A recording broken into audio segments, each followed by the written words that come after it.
Hello everyone, আসসালামু আলাইকুম। কেমন আছো তোমরা সবাই? সো শত জল্পনা কল্পনার পর তোমাদের এইচএসসি এর সমমানের পরীক্ষার রেজাল্টটা কবে দেওয়া হতে পারে তার একটি অফিসিয়াল ডেট আজকেই পাবলিশ করা হয়েছে। সো তোমরা দেখতে পাচ্ছ আমরা ক্যাম্পাস নিউজ পত্রিকার অনলাইন পোর্টালে রয়েছে। সো এই ক্ষেত্রে তোমরা টাইটেলে দেখতে পাচ্ছ বৃহস্পতিবার হতে পারে এইচএসসি এর ফল। সো আজকের ভিডিওটি তোমরা কোনো মতে স্কিপ করবে না, কারণ পুরো ভিডিও জুড়ে তোমাদের 2020 সালে যারা অটো পাস পেয়েছিল তোমাদের এইচএসসি এর সমমানের পরীক্ষার রেজাল্ট কিভাবে তৈরি হবে, কবে দিবে, এন্ড এই টপিকে আরো তোমাদের যত ধরনের কোশ্চেন এই মাত্র মাথায় ঘুরপাক খাচ্ছে সবগুলো অ্যানসারই দিয়ে দিব।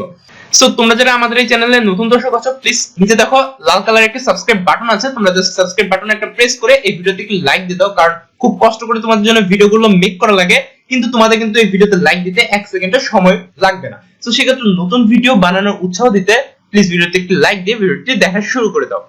সো ওভারঅল আমরা একটু নিচে স্ক্রল করে আসলাম এন্ড এখান থেকে আমরা একটু পড়া শুরু করছি, তোমরা মন দিয়ে শোনো। এন্ড এই নিউজটির লিংক তোমরা ভিডিও ডেসক্রিপশন বক্সে পেয়ে যাবে, তোমরা সেখান থেকে ক্লিক করো বিস্তারিত পড়ে নিতে পারো। সো এখানে দেখছো আগামী বৃহস্পতিবার মানে 7 জানুয়ারি এইচএসসি ও সমমানের পরীক্ষার ফল প্রকাশিত হতে পারে বলে জানা গেছে। চলতি সপ্তাহের 5 অথবা 6 জানুয়ারি অধ্যাদেশ জারি হবে, এরপর আনুষ্ঠানিকভাবে ফল প্রকাশ করা হবে। সংশ্লিষ্ট সূত্রে এসব তথ্য জানা গেছে। ওই সূত্রে জানায় বিশেষ পরিস্থিতিতে রেজাল্ট প্রকাশ করতে গেলে রাষ্ট্রপতি কর্তৃক অধ্যাদেশ জারি করতে হয়।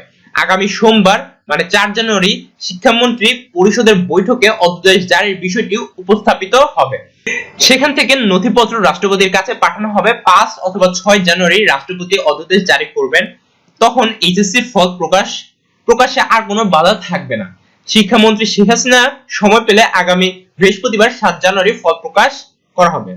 এরপর একটু নিচে আসলে তোমরা দেখতে পাচ্ছ এই প্রসঙ্গে জানতে চাইলে এসএসসি এর গ্রেড মূল্যায়ন কমিটির সদস্য সচিব ও ঢাকা শিক্ষা বোর্ডের চেয়ারম্যান প্রফেসর নেহা আহমেদ শুক্রবার 1 জানুয়ারি দা ডেইলি ক্যাম্পাসকে বলেন, এইচএসসি ও সমমানের পরীক্ষার রেজাল্ট প্রস্তুত আছে, তবে অধ্যাদেশ জারি সংক্রান্ত জটিলতার কারণে রেজাল্ট প্রকাশ করা সম্ভব হয়নি। অধ্যাদেশ জারির পর রেজাল্ট প্রকাশ করা হবে। তিনি আরো বলেন, আমরা আশা করছি আগামী বুধবার 6 জানুয়ারি রাষ্ট্রপতি মহোদয় অধ্যাদেশ জারি করবেন, এরপর আমরা রেজাল্ট প্রকাশ করব। আগামী বৃহস্পতিবার 7 জানুয়ারি রেজাল্ট প্রকাশ প্রসঙ্গে তিনি বলেন, অধ্যাদেশ জারির পর ফল প্রকাশে আর কোনো বাধা থাকবে না। ওই দিন বৃহস্পতিবার যদি মাননীয় প্রধানমন্ত্রী সময় দেন তাহলে আমরা ফল প্রকাশ করতে পারবো। ওই দিন বৃহস্পতিবার যদি মাননীয় প্রধানমন্ত্রী সময় দেন তাহলে ফল প্রকাশ হতে পারে।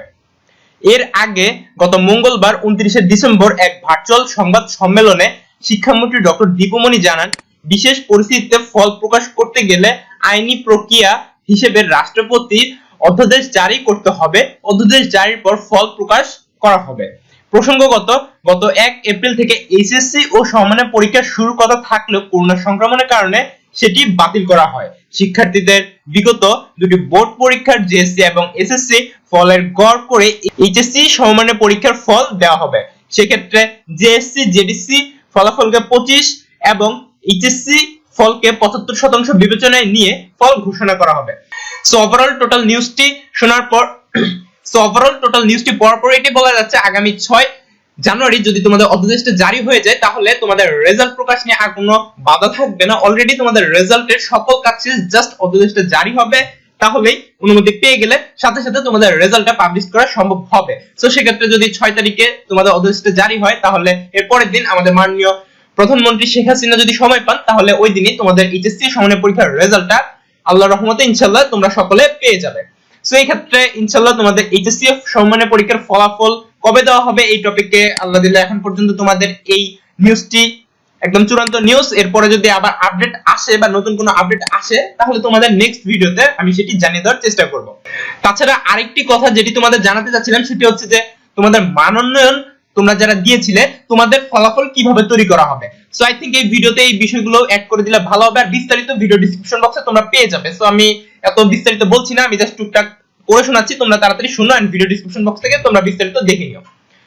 তো সাবজেক্ট ম্যাপিং করে এইচএসসি এর সমমানের পরীক্ষার মানোন্নয়ন দিতে চাওয়া শিক্ষার্থীদের ফল দেওয়া হবে। সেই ক্ষেত্রে যে বিষয়গুলোতে শিক্ষার্থীরা মানোন্নয়ন দিতে চেয়েছিল এসএসসি ও জেএসসি পরীক্ষার সেই বিষয় প্রাপ্ত নম্বর যোগ করে তার রেজাল্ট প্রকাশ করা হবে। শুক্রবার সকালে এইচএসসি এর সমমানের পরীক্ষার রেজাল্ট সংক্রান্ত বিষয় জানতে চাইলে রেজাল্ট নিয়ে কাজ করা টেকনিক্যাল কমিটি সদস্য ঢাকা শিক্ষা বোর্ডের পরীক্ষা নিয়ন্ত্রক এস এম আমিরুল ইসলাম দা ডেইলি ক্যাম্পাসকে এসব কথা বলেন। তিনি বলেন, মানোন্নয়ন দিতে চাওয়া শিক্ষার্থীদের জেএসসি এবং এসএসসি পরীক্ষার ওই বিষয়ের উপর প্রাপ্ত নম্বর গড় করেই রেজাল্ট দেওয়া হবে। এই ক্ষেত্রে কারো যদি মানোন্নয়ন দিতে চাওয়া বিষয়টি এসএসসি কিংবা জেএসসি তে না থাকে তাহলে ওই বিষয়ের সাথে সামঞ্জস্য আছে এমন বিষয়ের নম্বর গড় করে তার রেজাল্ট দেওয়া হবে। তিনি আরো বলেন, যেহেতু রেজাল্ট নিয়ে সন্তুষ্ট না হওয়াতেই শিক্ষার্থীরা মানোন্নয়ন পরীক্ষা দিতে চায়, সেহেতু মানোন্নয়ন দেওয়া কোনো শিক্ষার্থীরই রেজাল্ট খারাপ হবার সম্ভাবনা নেই। আমরা সেভাবে ফলাফল তৈরি করার জন্য সফটওয়্যার আপডেট করেছি। চতুর্থ বিষয়ের নম্বর যোগ করা প্রসঙ্গে তিনি বলেন, চতুর্থ বিষয়ের নম্বর সহ এসএসসি এর ফলাফল প্রকাশ করা হবে।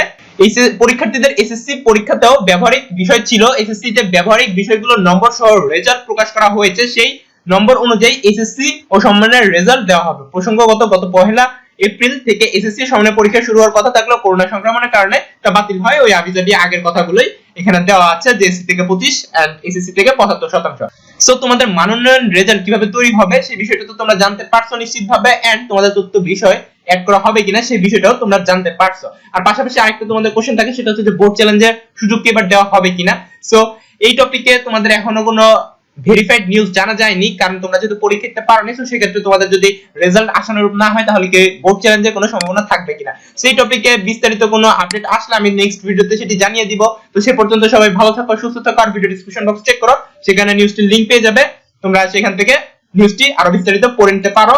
পাশাপাশি আরো অনেক নিউজ তোমরা ওই লিংকটিতে ক্লিক করলে দেখতে পারবে। সো ওভারঅল এই ছিল আজকের ভিডিওতে। তো ভিডিওটি ভালো লাগলে একটু লাইক দিতে ভুলবেন না এবং চ্যানেলটি সাবস্ক্রাইব করে আমাদের পাশেই থাকো। তো সবাই ভালো থাকো, সুস্থ থাকো, এন্ড দেখা হবে নেক্সট কোনো ভিডিওতে। টিল দেন টেক কেয়ার, টাটা, আসসালামু আলাইকুম।